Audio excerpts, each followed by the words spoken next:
So over here you can see that I am in my home page of AnyDesk, and here you can see the favorites and the recent sessions just like this.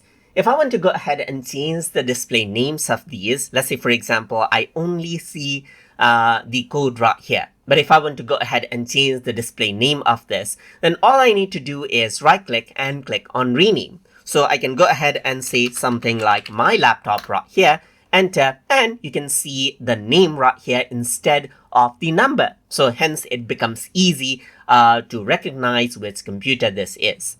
There's another computer right here as well. So you can simply go ahead and right click and rename it out right here just like this as well. So I'm just going to say desktop computer right here just like this. Or you can go ahead and type in something like friend's computer right here just like this. Friend computer right here. Or you can go ahead and name it whatever you want. And this is how you can go ahead and name out name out the computers and change the display name as you like inside of AnyDesk for the computers that you have.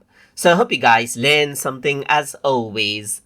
And as always, please like, comment, share, and subscribe.